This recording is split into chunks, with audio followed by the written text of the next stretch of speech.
right inside the press room, former Senator Antonio Trillanes IV. Hello, Senator, and welcome inside the press room. Magandang araw sa inyong lahat. Magandang araw sa inyo kasamang Romel at kay kasamang Manny sa ating mga listeners. Magandang araw din, Senator Sani.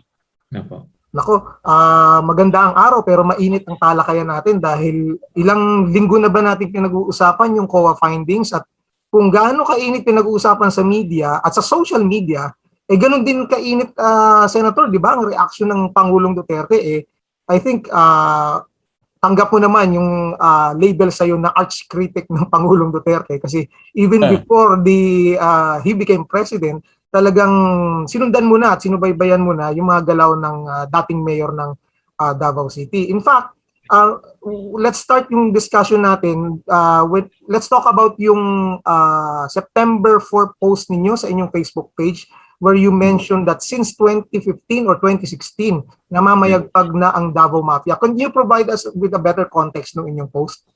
Okay. Itong Davao Mafia, nilabel ko siya kasi talagang that's how they operate. Ano? They use the same tactics ng mafia, parang godfather yan si Duterte. Ano? So yung mga pagpatay, pag-torture, pag-intimidate, pag-co-op, kumbaga ganun yung mga tactics nila. At namamayagpag yan simula pa nung mayor siya ng Davao. Yang si Michael Yang, dati niya ng kasabot yan. At yan, of course, sila Bongo at yung mga miyembro ng kanyang pamilya. So, kaya nga hindi siya makabitaw-bitaw sa pwesto, no, sa Davao. And ito lang, just to refresh the memory ng mga kababayan natin, nag-sound na tayo ng alarm dito nung bago mag-eleksyon. Meron ng COA findings noong pa lang sa Davao na nag-e-employo ng ghost employees itong si Duterte, numbering 11,000, and equivalent is 700 million plus per year. COA findings yan. At yan, pinatotohanan ni Arturo Las Cañas, ito yung dating Davao Death Squad na hitman, right, na naging testigo. So sila, kumukuha sila ng mga additional allowances in the name of fictitious people. Yung ghost employees, ganito po yan. Lumalabas na magkiklaim sila ng sweldo o allowances pero mga hindi totoong mga tao ito. So 11,000 ang nakuha ng COA ito. Kaya yun nga ang naging basihan ko ng pag-file ko ng plunder kay Duterte early on. Tapos, bukod pa dyan, nakakuha rin tayo ng mga dokumento ng bank accounts ni Duterte sa BPI dito sa Julia Vargas branch pati sa Green Hills na ang total is 2.2 billion pesos. Ngayon, tatanungin, hindi naman napatunayan yan. Napatunayan po yan kasi yung Deputy Ombudsman, si Arthur Carandang, nag-imbestiga as a result of that case na final ko nga, yung plunder case na yon, attached documents yon. Siya, nag-imbestiga siya, humingi siya ng dokumento kay Anti-Money Laundering Council. At yun, being ombudsman, meron silang meron silang agreement na pwede sila makakuha ng mga ganong information from the banks. So nakakuha itong si Deputy Ombudsman Carandang ng sinabi niya to sa media na parehas nung dokumentong nakuha ko, numbering billions yung transactions. Anong ginawa ni Duterte dito nung natutumbok na siya? Tinanggal niya sa pwesto si Carandang. Yun ang ginawa niya. Tapos may mga kaso pa yung ibang sila bilang pamilya pero pinagtakpan yon. So yan yung background niyan. So kumbaga ito ipinaalam na natin ito sa publiko. Kaso ang nakakalungkot nun, noong mga panahon na yon, marami pang nahuhumaling kay Duterte, Parang gwapong-gwapo kay Duterte na hindi na parang na love struck sila na kahit na anong ipakita mo, even the media sadly, ayaw nilang bigyan ng espasyo, either natatakot or ayaw paniwalaan. Eh, sabi ko, ito COA ito Tapos, Deputy Ombudsman na ito. Galing sa Anti-Money Laundering Council ito. So, kurakot si Duterte simulat sa pool, magnanakaw. Pero ayaw maniwala. Ngayon, lumalabas na, di yun na. Hindi ito bago. Kaya yun yung konteksto noon na yung Davao Mafia nakaupo sa national government 2016, pero nakaupo sila sa Davao matagal na. Okay, ngayon inelevate nila ni-level up nila yung corruption. Iba't ibang sangay ng ngayon ng gobyerno, iba't ibang ahensya ng gobyerno talagang pinagkakakitaan. Ando doon na abot yung sindikato nila. Do you have names, Senator, na pwedeng sino yung membro? ng mafia? Well, gawin na lang muna. The names are out there. Para lang hindi kayo matrouble, kasi ako dami ko ng libel cases. Pero alam naman na nila 'yan, kung sino-sino 'yan. Ang pinakang pinuno diyan, pinakang godfather diyan si Duterte, Ngayon yung mga tactics nila, alam niyo itong EJK. Ito lang yung muscle tactics scare tactics ni Duterte. Kunyari pumapatay siya ng mga Pilipino, mga addict kunyari. Pero as again, attested to by Arturo Las Cañas, pambungad nila yon, nagpatay-patay sila kunyari ng mga petty criminals. Pero eventually, they graduated sa contract killings na at saka mga pagpatay ng mga kalaban ni Duterte sa politika, kahit nga sa personal na kursunadahan lang papatayin. Ngayon, in the guise na ng by then, sanay na yung mga taga Davao na nagpapatayan. Pag kami isang bumulagta dyan, iniisip nila na lang yan. It's part of the cleansing. Pero hindi. Talagang tinakot lang sila. So, ganun po yan. Tapos ngayon, ang panakot, nationwide na. Nationwide na. Kaya kita nyo, di ba, kung maalala ninyo, ano yung bungad ni Duterte? Winarningan niya yung mga media. Kayo, sabi niya, kayong mga journalists, pwede rin kayong patayin. Kung hindi, di ba? Tinakot niya. Tinakot yung mga may-ari ng mga media outfits. Yung Inquirer, nirescind nila yung lease agreement dun sa Makati property nila. Talagang yung ABS-CBN, sinatdown yung Rappler, kinasuhan. Kumbaga magkaroon ng chilling effect. So na-set aside. Yung mga bishops, yung mga pare, pinagtatakot din. Di ba? May mga pinatayan na pare, sinampulan. Okay. Politiko, tinakot. Naalala nyo yung listahan niya, yung drug list na andito, may mga congressman. Pinakita ba ni Duterte? Hindi. Pero pumasok sa utak ng mga politiko na arbitrary. Pwede kang isulat lang doon. O kita nyo yung ginawa niya kay Senator De Lima. Kung yung senador na totally innocent, kayang gawa ng kwento, kayang gawa ng kaso at maipakulong, lalo na pa yung mga congressman o mga mayor, so lahat sunod-sunuran. So ganun yung ginawa niyang intimidation tactics. So lahat ngayon ng traditionally, ito yung mga tumitindig, yung media, yung Senado, yung simbahan, civil society, yan yung mga nagche-check sa mga kalabisan ng gobyerno. Yan yung ni-neutralize ni Duterte. Kaya namayagpag siya. Ang na-miscalculate niya rito na itong kumbaga historically sa politika ng Pilipinas, 1 year before the elections, saksakan na yan sa likod kahit ng mga kakampi niyan because of two things. Greed and ambition. Maaaring magkakaalyado sila ngayon, pero at some point maghihiwalay, magda-diverge yung interest. Diba? Hindi naman pwedeng mag-a-align yun. Senator, are you alluding dun sa nangyaring biglaang pag-iimbestiga sa Senado ng mga dati mong kasamahan? Nakabanggaan mo pa nga si Senator Gordon, di ba? Tungkol alam naman nila yan Sila yung naging protector ni Duterte nung first 5 years. Parang, kita mo the way they are reacting, parang bago-bago lang nila nakita to. Oo. Di ba? Hindi pwede, hindi uubra sa akin yan kasi alam nila yung mga pinakita ko noon. Alam nila na sila ang naging kasangkapan kung bakit na-cover up yung mga yon. Mm-mm. Kaya that's, hopefully, nakita na ito ng mga kababayan natin yan. Senator, kung may nakita kayong 2 bilyon noong 2016 bago sa tumakbo, sa tingin nyo, sa estimate nyo, mga magkano na ang nakurakot ng gobyerno ito at magkano na kaya ang bank account ni Duterte? Kung si Duterte lang mismo, kasi imagine nyo yung sa Intel Fund niya, no? Ang info namin talagang sinusubi lahat yun. 4 billion a year yan eh. 4.5 billion pa nga, no? Na ata ngayon. Oo, 4.5 billion a year. Grabe. So, kung simula siya ng mga 2 billion, isara mo na ng 20 billion.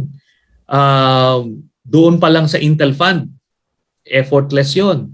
Itong mga sinake down nila ng mga negosyo, yung mga drug smuggling, droga ito Mm-mm. Ito si Duterte, ano ito? Kasama sa racket nila yung illegal drugs, yung importation Kaya nga ang ang pinakang skill ni Duterte yung paano siya manlinlang para hindi siya mapagsuspechahan. Kunyari siya yung pinakang galit na sa droga. Droga, Baka ngayon- corruption. Oo. Ay, in fact, yan si Michael Yang, yan ang drug lord na kapartner niya. Sa Davao pa lang. And yan, 2 ang nagsabi niyan. Si Las Cañas at itong si Colonel Asierto gumawa ng report. Yes. Right. Gumawa ng report, ito Drug Enforcement Group, itong si Colonel Asierto, PNP, gumawa siya ng report about Michael Yang, ni-report niya sa Malacanang para lang madistansyahan nila Duterte itong si Michael Yang. Anong ginawa ni Duterte? Inarbor si Michael Yang, tapos pinapatay pa si Asierto. Buti na lang nakapagtago itong isa. So ganun. Dapat, kumbaga napagdidikit-dikit yan maliwanag yun. Tapos yung inimbisigahan namin sa Senado, yung 6.4 billion pesos shabu, yung unang-una, talagang dinaan sa front door yung droga at pinalusot pinalusot. Ni-report lang nung karibal nila, ni-report sa customs nung nakalusot na. So karibal na triad yung nag-report. Kaya ngayon na-discover. Tapos nung inimbisigahan namin yun, lahat ng involved doon sa importation, nakalink dun sa pamilya ni Duterte, dito sa Duterte Mafia. So yan yung kumbaga, yan yung mabigat dyan na hindi pa nga nauungkat yan Dito pa lang tayo sa corruption, mabigat na to. Pero yung presidente ng Pilipinas involved sa illegal drug trade dito sa ating bayan. Yan yung narco-politics na sinasabi niya, siya yun. Do you expect, Senator, na may mga lalabas pa aside dyan sa DOH findings ng COA? Alam nyo, sabi ko nga, lumabas na nga Lumabas na yung sa droga, lumabas na si Las Cañas, lumabas si Asierto. Nagtataka ako, parang ano ba nangyari? Parang may blinders Yung media ayaw i-report, sobrang takot. Yung mga kababayan natin, parang they refuse to believe. Ganito lang kasimple yan sabi ko. Si Duterte mamamatay tao. He admits that, alam ng mga kababayan natin. Alam niyo, pag kayong tao, mamamatay tao siya, murderer siya, bakit hindi nila maisip na magnanakaw din yan?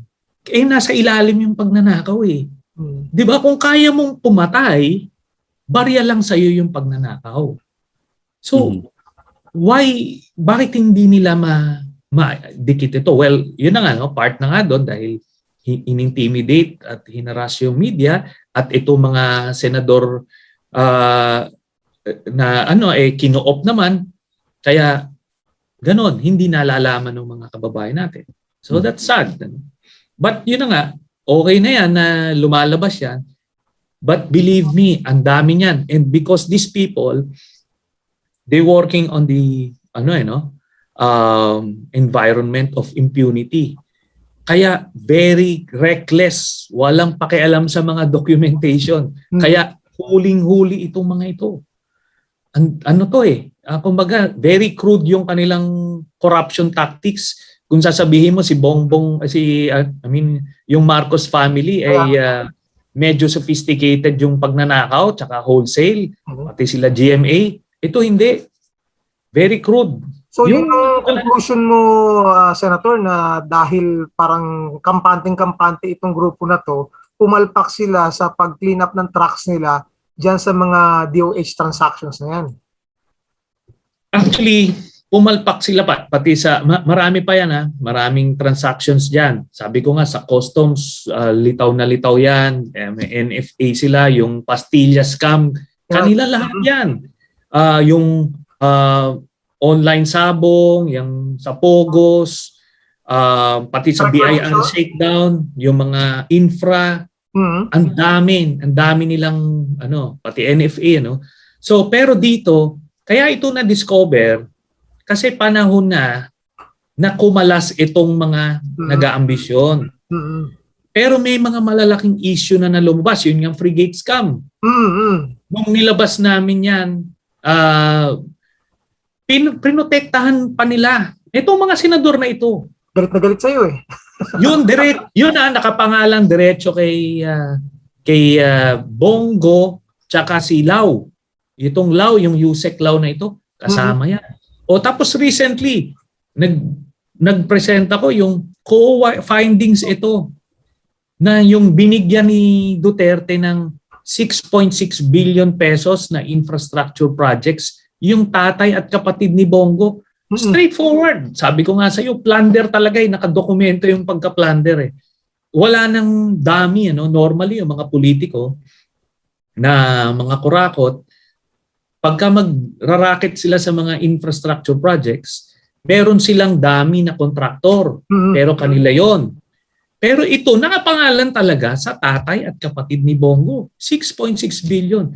Sabi ko nga, to mga to these people are so reckless, careless na sila kasi impunity, feeling nila untouchable sila Kaso nagkaroon ng pandemic Noong nagkaroon ng pandemic, maraming namulat na kababayan. Marami na nagsasalita. Lumakas ang loob. Ngayon, nung naramdaman ito mga oportunistang mga politiko, sakyan na natin. Sa akin, okay na rin yan. Huli man at magaling, naihahabol din, pero di ba? Yung misgivings mo, Senator, kung bakit nagsalita ka about doon sa tinatawag na genuine opposition against the Duterte family for the coming election? Well, kilala ko kasi itong mga ibang politiko na ito. Kumaga, hindi ito basta-basta para lang mawala na yung mga Duterte. Hindi pa tayo ganun kadesperado. Doon na yan sa dulo. Wala pang filing suko na tayo. Hindi. Ayusin muna natin. Ilaban natin yung aayos talaga ng bayan. Bakit ganun ang mindset na parang patalo na kaagad na wala na tayong pag-asa? Samantalang kung titignan yung eleksyon ng 2010 at 2016, yung mga wala sa radar, mga wala sa survey, yun yung nanalong presidente. Tama. Di ba? Si Duterte, wala naman. Si Pinoy, wala naman. Yung mga namamayagpag nun sa survey, nung panahon ni Pinoy, nung time na 2009, si Manny Villar yung number 1 sa survey. Nitong 2015, ang number 1, si Grace po yung number 1. Earlier, si BP Binay ang number 1. Pero, ultimately, yung mga nanalo, yung mga galing sa, kumaga, outside, from the outside yung, kaya nagtataka ako, bakit kailangan natin ibigay dito sa mga ito? Hindi parehas din. Diba? Ibang sindikato lang. Kumbaga, ibang crime family lang ang lalabas. Tingin nyo, Senator, sincero itong tumatakbo ngayon na wala talaga silang koneksyon kay Pangulong Duterte. Kung si Senator Lacson at si Senator Soto. Pacquiao. lahat naman tayo mga saksing buhay dito sa pangyayari ng 5 years Hindi pwedeng tanggalin sa memory natin yung mga nakita natin. 'Di ba? Sino yung mga nag-ipit kay Senator De Lima? 'Di ba?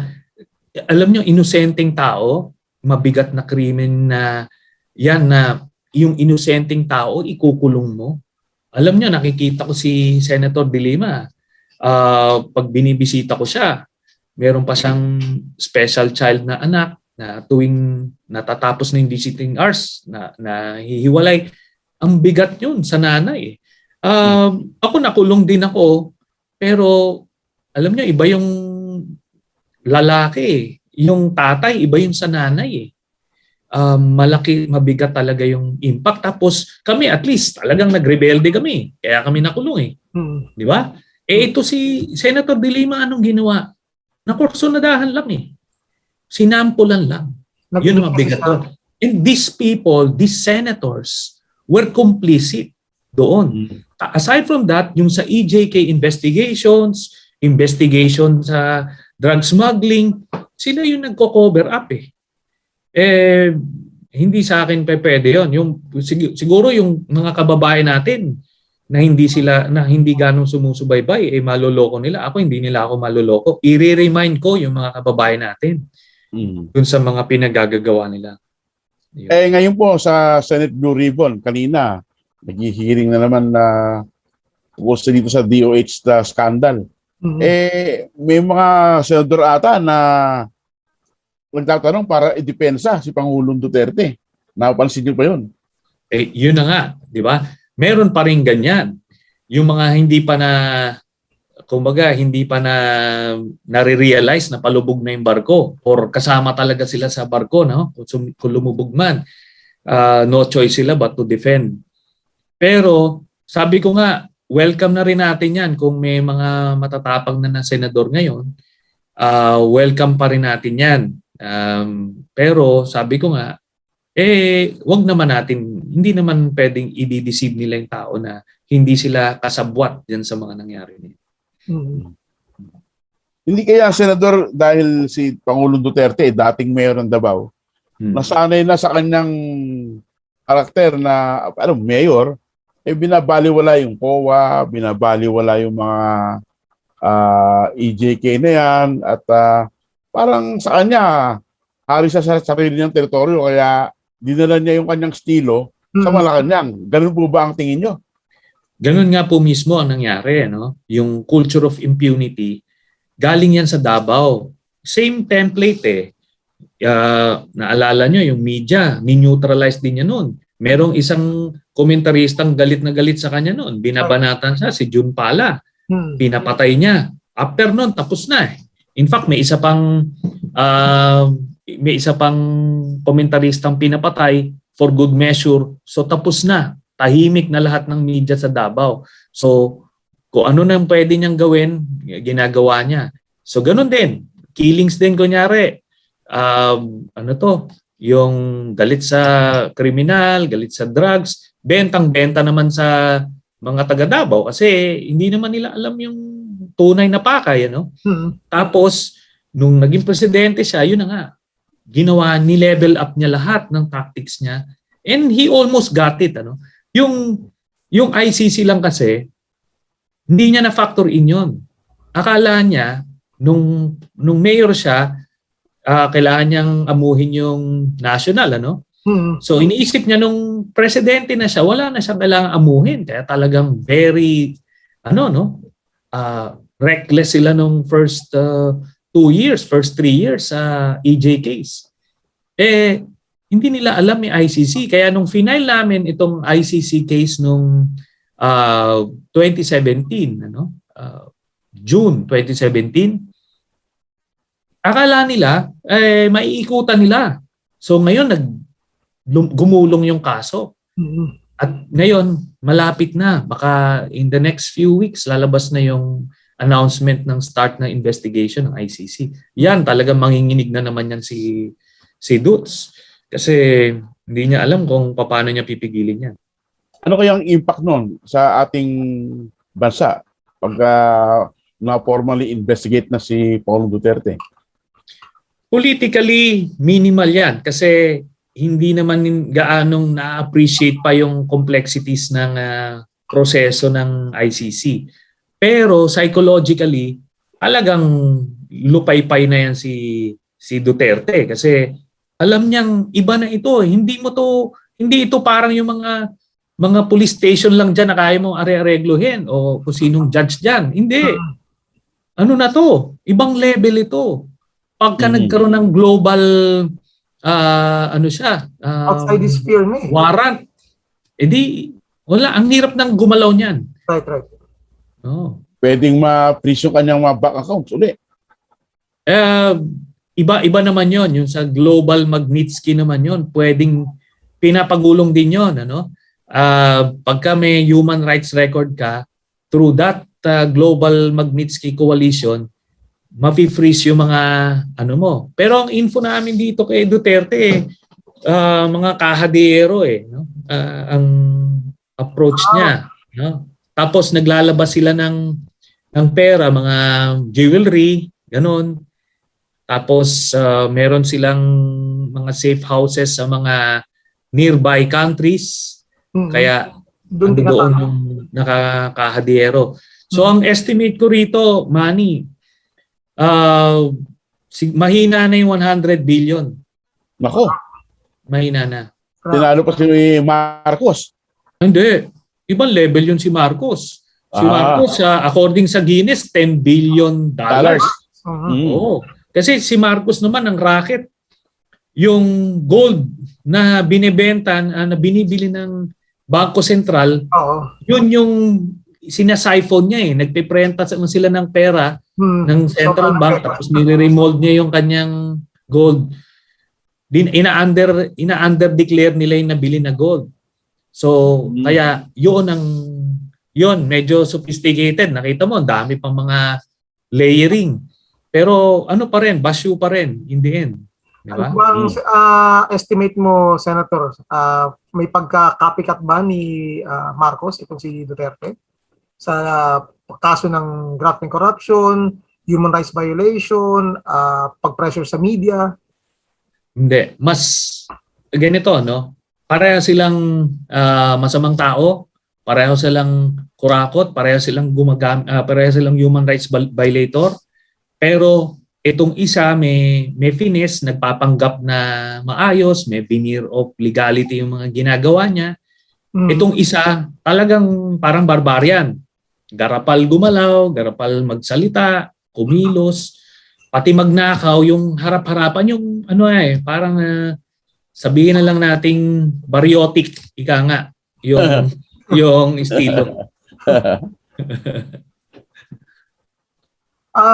Gusto ko lang din itanong, Senator, meron ka bang nakikitang koneksyon sa lahat ng galaw ni Pangulong Duterte sa kanyang undying love and support sa China? Meron.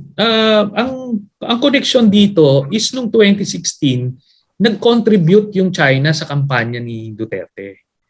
Kaya siya compromised. O then after nun, lahat ng mga transaksyon, meron silang subi, no? Pati nga itong third telco. Pag nakita nyo yung maniobra nito, talagang sinagasa ito para lang mapaboran yung mga dummies niya, no? Tapos itong si Michael Yang doon kumukuha ng droga eh. So talagang meron silang special relationship na kaya ganito. Kaya bigay lang ng bigay itong si Duterte kasi alam ng China kung ano yung mga criminal activities niya. So, Senator, kayo ba nangangamba dahil sa dito ata nasa loob ng military camps yung mga cell sites nila? Ano bang implikasyon na sa ating security? Mabigat yan. Talagang, alam nyo at this point in time, kahit wala naman sa military camps yung mga cell sites, nahihigop na lahat no? In fact, binibigay na lahat nila Duterte yan kasi nga sa kanila, compromise sila. No?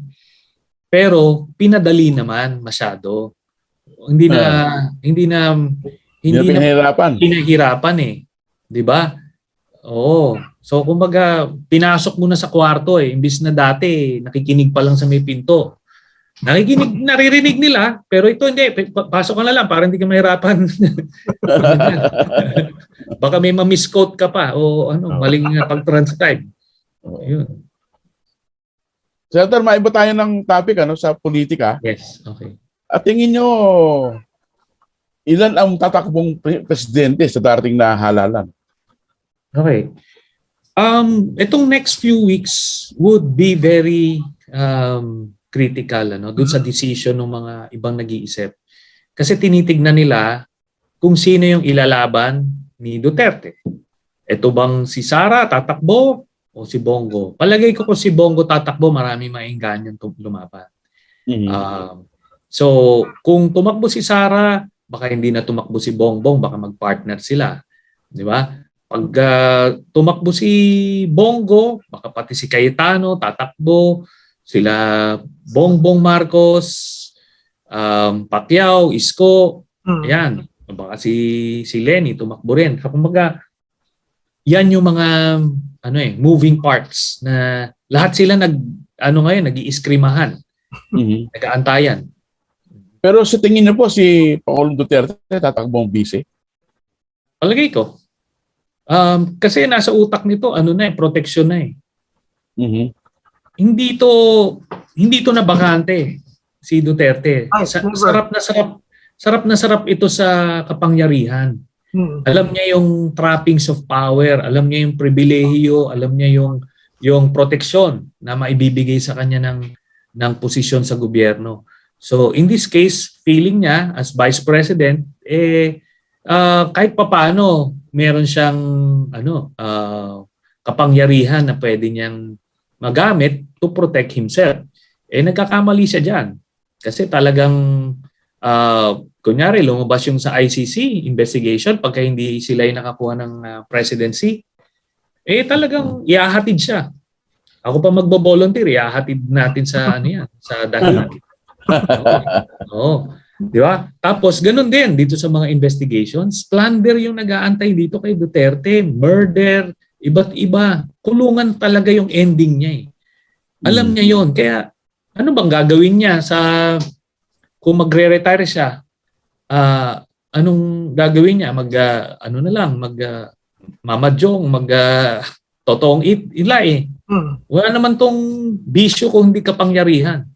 So, tutuloy niya yan. Senator, what if yung manalong presidente, kung hindi man running mate niya, kaalyado niya?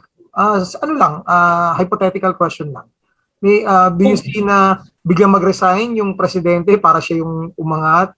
Kasi nasa presidential line of succession siya kung siya yung vice president. Or makuha niya yung protection na hinahanap niya just in case nga mag-prosper yung ICC case.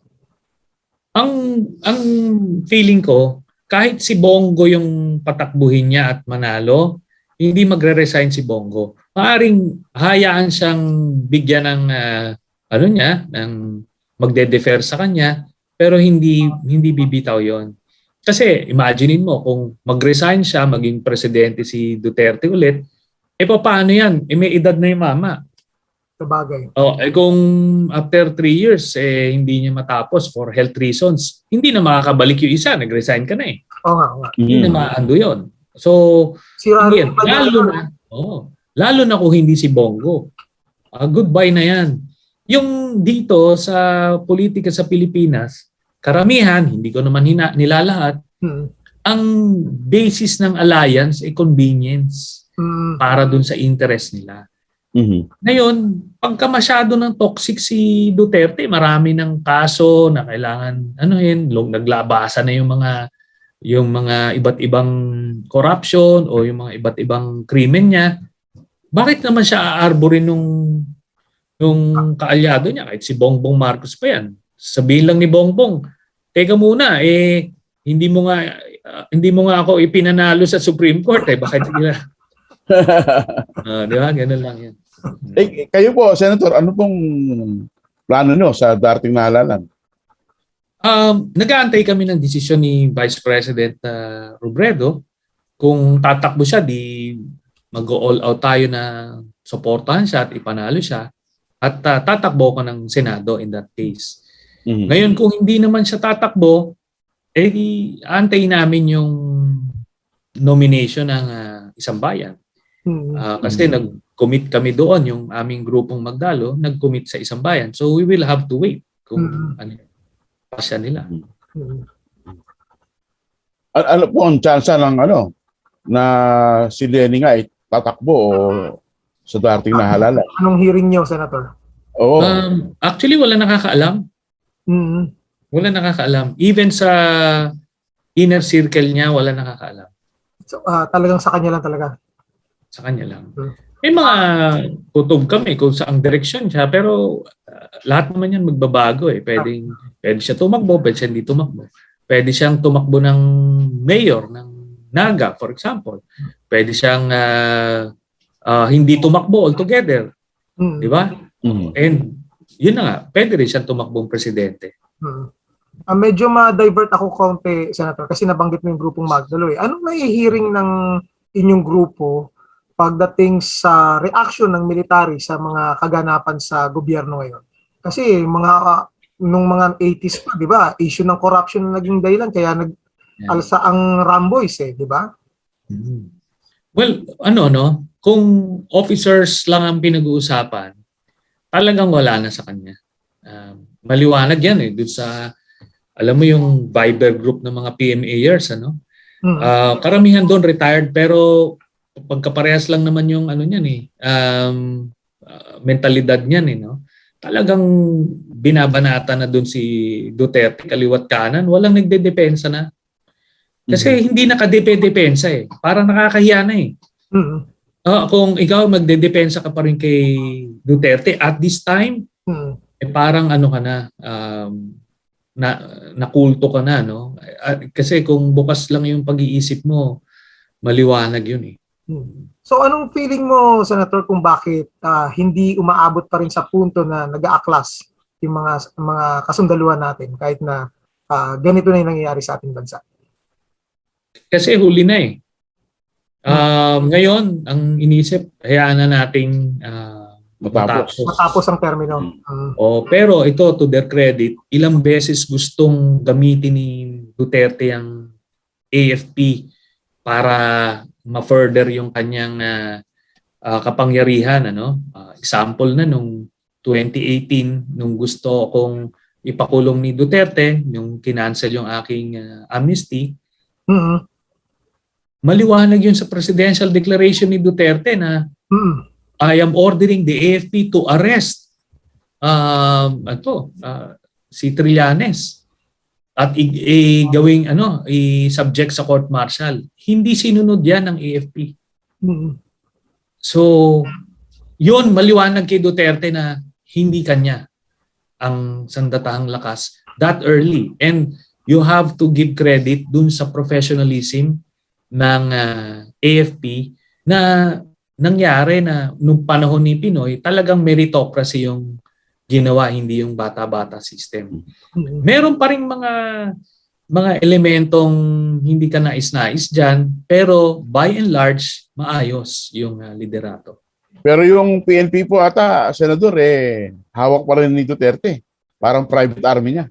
Oo, ginagawang kasama dun sa criminal syndicate eh. Yun yung nakakalungkot. At matinding pag-aayos, pagre-reforma ang gagawin ng next government dyan sa PNP. Hindi mo lalahatin. Pero kasi yung bad elements dyan, pagka naka-influensya yan, buong unit pwede niya ma-influensya. Pag gano'n na yung kalakaran, gano'n na, di gano'n.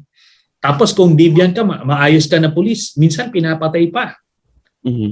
Yung mga pulis na nare-report nila na pinapatay sa drug operations, yung iba doon, yun yung mga kumukontra sa ginagawa nila. Kaya tinutok na. May information kayo, Senator, na some of them are whistleblowers? Yes. Kasi yung tama sa likod eh. Tama sa ulo din eh. Sa likod. Oo, parang kasama mo. Kung nanlaban, di ba dapat sa harap eh? Right. Tama.